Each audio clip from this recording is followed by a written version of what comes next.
Good morning, everybody. I'm Tammy Rosbeck here with Leslie Maxwell, and we will be doing our final vocabulary strategies for instruction from Anita Archer's presentation that we have been talking about.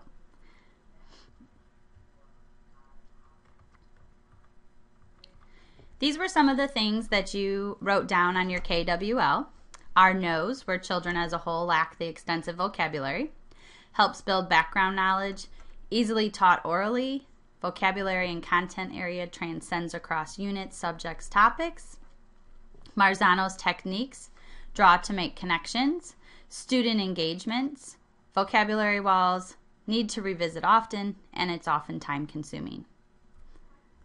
These are things that you want to know. Strategies for vocabulary, multiple meaning words, Common Core, I-STEP words to know, words at each grade level, technology tools to develop skills, how to make it more fun, how to transfer it, help kids retain words, better, more deliberate ways to introduce the words, suitcase words. Do you teach vocabulary in isolation? So as we move forward, strategies for vocabulary, explicit vocabulary instruction. Evidence suggests that as late as grade 6, about 80% of the words are learned as a result of direct explanation, either as a result of the child's request or instruction, usually by a teacher. Vocabulary instruction. You should, number 1, promote word learning strategies. 2, select words that enhance academic success. 55 critical words and domain-specific vocabulary. 3, order or group words semantically. Teach words with explicit vocabulary. Provide student-friendly explanations. Teach part of the word at the moment of opportunity. Provide multiple exposures to terms and meanings. Expand instruction to word relatives, category, categories, categorization, categorizer. Have students maintain a vocabulary log. Maintain a word wall. Provide judicious review. Show your love of words. Sources of words for instruction: words from read aloud books, words from core reading programs, words from reading intervention programs, words from content area, math, science, social studies, health, art, gym, music, etc. Selection of vocabulary. Select a limited number of words for robust, explicit vocabulary instruction from your reading program. 3 to 10 words per story or section in a chapter would be appropriate. Briefly tell students the meaning of other words that are needed for comprehension. Select words that are unknown and important to the passage understanding. Select words that students are most likely to encounter in their future and are generally useful. Focus on Tier 2 words. Select words that are difficult to obtain. In other words, Goldilocks words. They're not too difficult, they're not too easy, they're just right. Organize the word list and group the words semantically. Here's one of the ways that you can provide the vocabulary instruction: student-friendly explanations. The dictionary definition, for example, relieved: 1, to free wholly or partly from pain, stress, or pressure. 2, to lessen or alleviate, as pain of pressure. Student-friendly explanation is easy to understand, uses known vocabulary in explanation. For example, if you feel relieved, you are happy because something unpleasant has not happened or is no longer happening. How would you do this? Step 1, introduce the word. Write the word on the board or overhead. Read the word and have students repeat the word. Note: if the word is too difficult to pronounce or unfamiliar, have the students repeat the word a number of times, or have students segment the word into parts, tapping or saying the parts. Let's give it a try. This word is relieved. What word? Relieved. Step 2, present a student-friendly explanation. Tell students the explanation and have them read the explanation with you. Let's do this together. When something that is difficult is over or never happened at all, you feel relieved. So if something that is difficult is over, you would feel relieved. How? Step 3. Illustrate the word with examples. There are 3 kinds: concrete examples, visual representations, and verbal examples. With me. When the spelling test is over, you feel relieved. When you have finished giving the speech that you dreaded, you feel relieved. Check students' understanding. Ask deep processing questions. You have 4 options. Option 1, with me.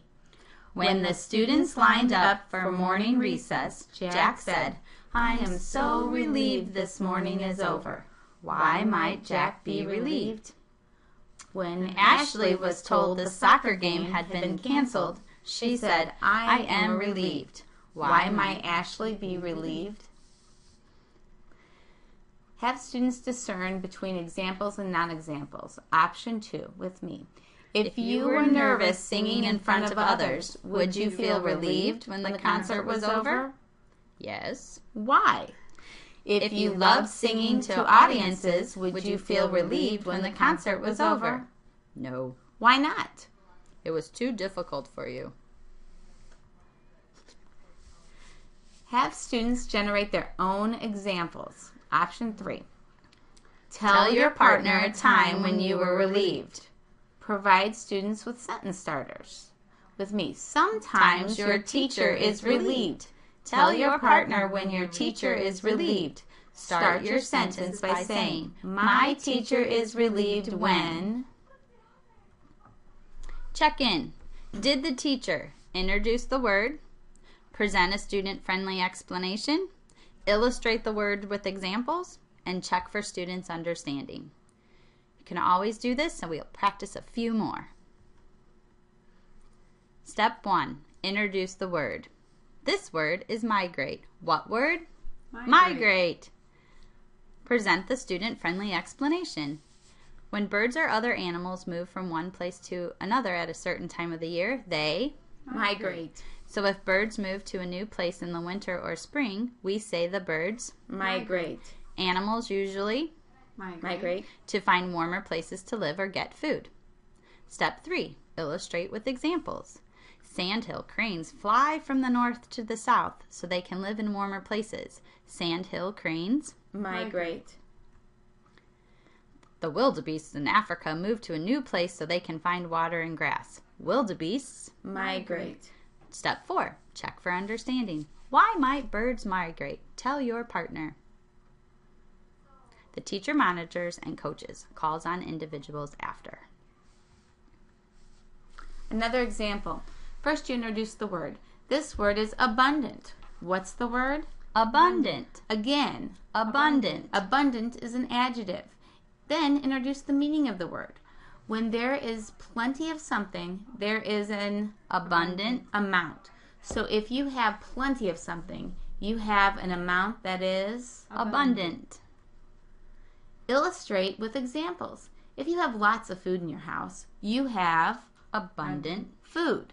If you have a huge supply of paper, you would have Abundant supply of paper. If you had enough pencils for everyone, you would have Abundant pencils.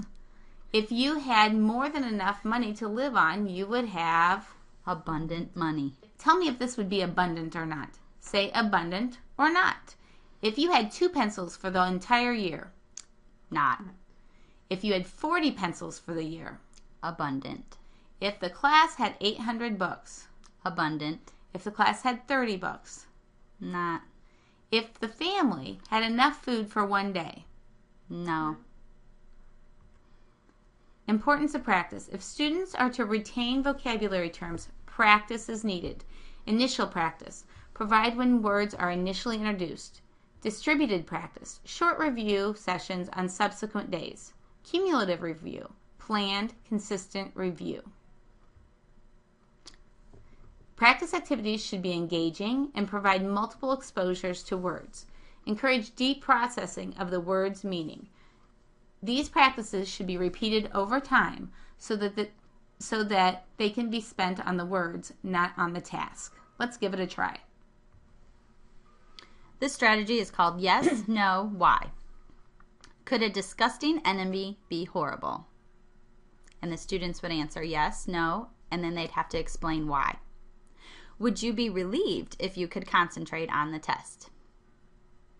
Would it be disgusting to eat earthworms? Could an enemy do disgusting things?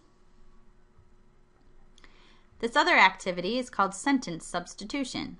When the spelling test was over, Kim was relieved. After reading the students' stories, the teacher said she was very impressed. Max couldn't concentrate on his math assignment. Mallard ducks migrate for the winter. There are other practice activities that are found on the TRC as well, with examples for each one of these. Word pairs, completion activity, odd word out, word sorts, meaningful sentence writing, semantic mapping, and word association. Thank you.